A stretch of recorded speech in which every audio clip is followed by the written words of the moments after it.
இந்த செய்தியை உங்களுக்காக வழங்குவது யூரோ குரூப் மலேசியா.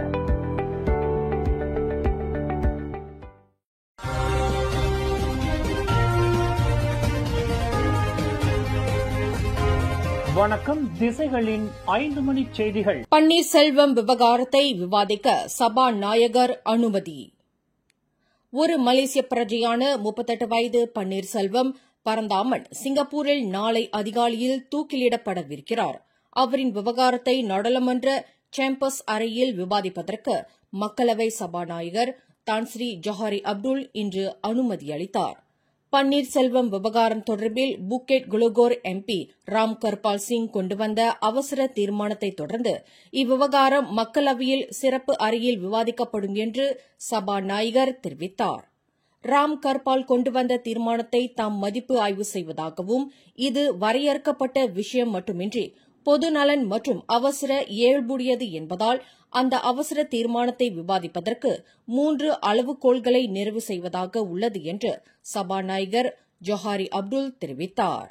போதைப்பொருள் கடத்திய குற்றத்திற்காக தூக்கிலிடப்படவிருக்கும் பேரா ஈப்போவைச் சேர்ந்த பன்னீர்செல்வம் விவகாரம் தொடர்பில் நேற்று நாடாளுமன்ற கட்டட வளாகத்தில் செய்தியாளர்கள் கூட்டத்தை நடத்திய ராம் கர்பால் அந்த மலேசிய பிரஜை சிங்கப்பூர் சாங்கி சிறைச்சாலையில் கடந்த செப்டம்பர் 27ஆம் தேதி பேட்டி கண்ட புக்கிடமான் போலீஸ் தலைமையகத்தைச் சேர்ந்த மூத்த அதிகாரிகளின் விசாரணை குறிப்பை சரிபார்க்கும்படி உள்துறை அமைச்சர் டத்தோஸ்ரீ சைஃபுடின் நஸ்டியோன் இஸ்மாயிலை கேட்டுக் கொண்டார்.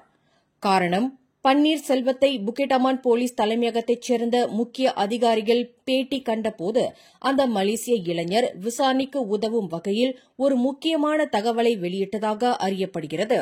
அந்த முக்கியமான தகவலின் உண்மை நிலையை சரிபார்த்து அது குறித்து புக்கிடமான் போலீஸ் தலைமையகம் தனிப்பட்ட முறையில் ஒரு விசாரணையை நடத்துவதற்கு ஏதுவாக நாளை புதன்கிழமை தூக்கிலிடப்படவிருக்கும் பன்னீர்செல்வத்தின் மரண தண்டனை நிறைவேற்றப்படுவதை ஒத்திவைக்குமாறு உள்துறை அமைச்சர் என்ற முறையில் சைஃபுடின் சிங்கப்பூர் அரசாங்கத்தை கேட்டுக் கொள்ள வேண்டும் என்று ராம் கர்பால் வலியுறுத்தியிருந்தார்.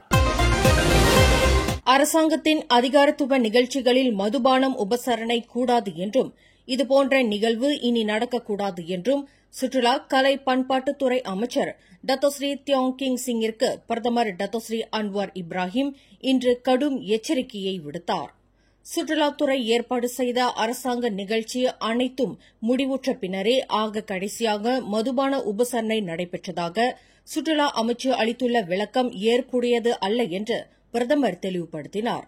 அரசாங்கத்தின் எந்தவொரு நிகழ்விலும் மதுபான உபசரணை கூடாது என்பது அரசாங்கம் ஒரு கொள்கையாக கொண்டுள்ளது என்று டத்தோஸ்ரீ அன்வார் விளக்கினார். தாம் விடுத்துள்ள இந்த நினைவுறுத்தலானது சுற்றுலாத்துறை அமைச்சர் தியோங் கிங் சிங்கிற்கும் அவர் தலைமையேற்றுள்ள சுற்றுலா கலை பண்பாட்டுத்துறை அமைச்சுக்கும் விடுக்கப்பட்டுள்ள எச்சரிக்கையாகும் என்று பிரதமர் குறிப்பிட்டார். அதிகார துஷ்பிரயோகம், லஞ்ச ஊழல், சட்டவிரோத பணமாற்றம் தொடர்பிலான 7 குற்றச்சாட்டுகளை ரத்து செய்யக் கோரி முன்னாள் பிரதமரும் பரிகத்தா நேஷனல் தலைவருமான தான் ஸ்ரீ முஹிடின் யாசின் செய்து கொண்ட பிரதிநிதித்துவ மனுவை சட்டத்துறை அலுவலகம் நிராகரித்துள்ளது. நாட்டின் 8வது பிரதமராக தாம் பொறுப்பேற்றிருந்தபோது நாட்டின் நிதி வளத்தில் முறைகேடு புரிந்ததாக முஹிடினுக்கு எதிராக 7 குற்றச்சாட்டுகள் தொடர்பான வழக்கு தொடர்ந்து நடைபெறுவதற்கு சட்டத்துறை அலுவலகம் உத்தரவிட்டுள்ளதாக துணை பப்ளிக் பிராசிக்யூட்டர் வான் ஷஹருடின் வான் லாடின் கோலாலம்பூர் உயர்நீதிமன்றத்தில் இன்று தெரிவித்தார். கடந்த ஆகஸ்ட் 19ஆம் தேதி முஹிடின் யாசினிடமிருந்து பெறப்பட்ட அந்த பிரதிநிதித்துவ மனுவை கடந்த ஆகஸ்ட் 22ஆம் தேதி சட்டத்துறை அலுவலகம் நிராகரித்துவிட்டதாக அவர் குறிப்பிட்டார். இதன் தொடர்பில் முஹிடினுக்கு எதிராக 7 குற்றச்சாட்டுகள் மீதாக வழக்கு விசாரணையை தொடங்குவதற்கு பிராசிக்யூஷன் தரப்பு தயாராக இருப்பதாக உயர் நீதிமன்ற நீதிபதி கே முனியாண்டியிடம் துணை பப்ளிக் பிராசிக்யூட்டர் வான் ஷஹருடின் தெரிவித்தார். கீக் தொழிலாளர்களின் பாதுகாப்பு மற்றும் அத்தொழிலாளர்களின் நலனை மேம்படுத்துவதற்கு ஆழமான ஒத்துழைப்பு கொள்வது குறித்து மலேசியாவும் இந்தியாவும் இணக்கம் கண்டுள்ளன. கோலாலம்பூரில் நடைபெற்ற 2025ஆம் ஆண்டுக்கான உலக சமூகவியல் பாதுகாப்பு ஆய்வரங்கின் ஒரு பகுதியாக மனிதவள அமைச்சர் ஸ்டீவன் சிம், இந்தியாவின் தொழிலாளர் வேலைவாய்ப்பு, இளைஞர் விவகாரங்கள் மற்றும் விளையாட்டுத்துறை அமைச்சர் டாக்டர் மன்சுக் மண்டாவியாவுடன் நடத்திய இருதரப்பு சந்திப்பின் போது இந்த கருத்திணக்கம் காணப்பட்டது. வளர்ச்சி கண்டுவரும் கிக் தொழிலாளர்களின் முக்கியத்துவத்தையும் பிராந்தியத்தையும் முழுவதும் அவர்களுக்கு வழங்கப்பட வேண்டிய நியாயமான பாதுகாப்பின் அவசியத்தையும் இரு நாடுகளும் அங்கீகரித்துள்ளதாக ஸ்டீவன் சிம் கூறினார். அண்மையில் நாடாளுமன்றத்தில் கிக் தொழிலாளர்களின் நலன் சார்ந்த சட்ட மசோதாவை மலேசியா நிறைவேற்றியிருப்பதையும் அமைச்சர் ஸ்டீவன் சிம் சுட்டிக்காட்டினார். கிக் தொழிலாளர்கள் மற்றும் அவர்கள் சார்ந்த தளங்களில் சரிநிகரான சமூக பாதுகாப்பு அமைப்புகளின் கீழ் அத்தொழிலாளர்கள் பாதுகாக்கப்படுவதை உறுதி செய்வதற்கு அணுக்கமான பிராந்திய ஒத்துழைப்பு மற்றும் பகிரப்பட்ட தரநிலைகள் மிக முக்கியமானவை என்ற பொதுவான புரிதலை மலேசியாவும் இந்தியாவும் பகிர்ந்து கொண்டுள்ளதாக இன்று வெளியிடப்பட்ட ஒரு அறிக்கையில் ஸ்டீவன் சிம் தெரிவித்தார். பெரிய பன்னாட்டு நிறுவனங்களுடன் போட்டியிடும்போது அனைத்துலக தரநிலைகள் இல்லாதது சிறு வணிகங்களை பாதகமாக மாற்றக்கூடும் என்பதையும் ஸ்டீவன் சிம் தெளிவுபடுத்தினார். எனவே இந்த பிரச்சினையை தீர்க்க ஆசியான் மற்றும் தெற்காசிய நாடுகளிடையே ஆழமான ஒத்துழைப்பின் முக்கியத்துவத்தையும் மலேசியாவும் இந்தியாவும் வலியுறுத்துகின்றன என்று ஸ்டீவன் சிம் குறிப்பிட்டார்.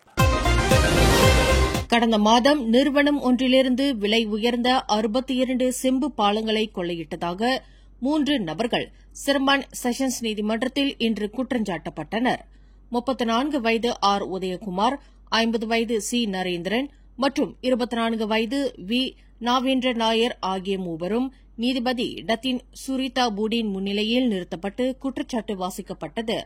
கடந்த செப்டம்பர் 27ஆம் தேதி மாலை 6 மணி அளவில் நீலாய் ஜாலான் சிரம்பான் புக்கெட் நின்னாஸ் நெடுஞ்சாலை அருகில் ஒரு நிறுவனத்தில் 62 செம்பு பாலங்களை கொள்ளையிட்டதாக மூவர் மீது குற்றச்சாட்டு சுமத்தப்பட்டது.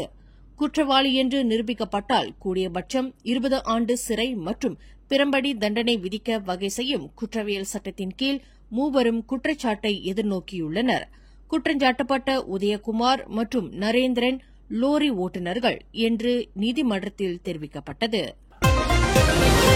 கடந்த செப்டம்பர் 25ஆம் தேதி கிளாந்தான் பாசெர் புத்தேவில் நிகழ்ந்த சம்பவத்திற்கு உடந்தையாக இருந்தது 3 ஆடவர்களை அடைத்து வைத்திருந்தது தொடர்பில் ஒரே குடும்பத்தைச் சேர்ந்த மூவர் உட்பட 8 பேர் கோத்தபாரு மஜிஸ்ட்ரேட் நீதிமன்றத்தில் குற்றஞ்சாட்டப்பட்டனர்.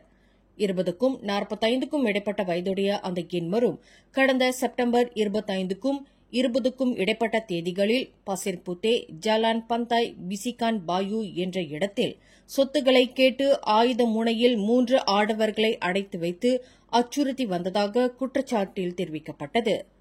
குற்றவாளி என்று நிரூபிக்கப்பட்டால் கூடியபட்சம் 3 ஆண்டு சிறை அல்லது அபராதம் அல்லது இரண்டுமே விதிக்க வகை செய்யும் குற்றவியல் சட்டத்தின் கீழ் எண்மரும் குற்றச்சாட்டை எதிர்நோக்கியுள்ளனர்.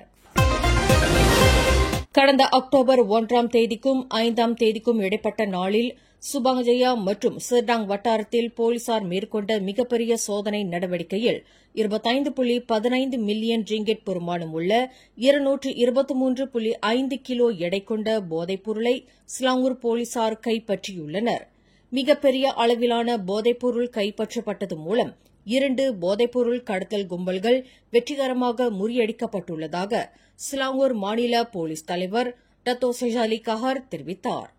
இந்த 2 கும்பல்கள் முறியடிக்கப்பட்டது மூலம் 30க்கும் 56க்கும் இடைப்பட்ட வயதுடைய 6 உள்ளூர் ஆடவர்களும் ஒரு பெண்ணும் கைது செய்யப்பட்டுள்ளதாக இன்று ஷாலாமில் சிலாங்கூர் போலீஸ் தலைமையகத்தில் நடைபெற்ற செய்தியாளர்கள் கூட்டத்தில் டத்தோ ஷெசாலி குறிப்பிட்டார். வீடு ஒன்று முன் நிறுத்தப்பட்டிருந்த ஒரு வால்ஸ்வேகன் காரில் இருந்த 3 நபர்களை சிலாங்கூர் போலீசார் கைது செய்தது மூலம் அடுத்த 4 நபர்கள் பிடிபட்டதுடன் மிகப்பெரிய அளவில் போதைப் பொருளை கைப்பற்ற முடிந்ததாக அவர் விளக்கினார். மேலும் செய்திகளை தெரிந்து கொள்ள கீழே இருக்கும் பெல் பட்டனை அழுத்துங்கள். உங்கள் மகிழ்ச்சியை வெளிப்படுத்த லைக் மற்றும் ஷேர் செய்யுங்கள். தொடர்ந்து திசைகளோடு இணைந்திருக்க சப்ஸ்கிரைப் செய்யுங்கள்.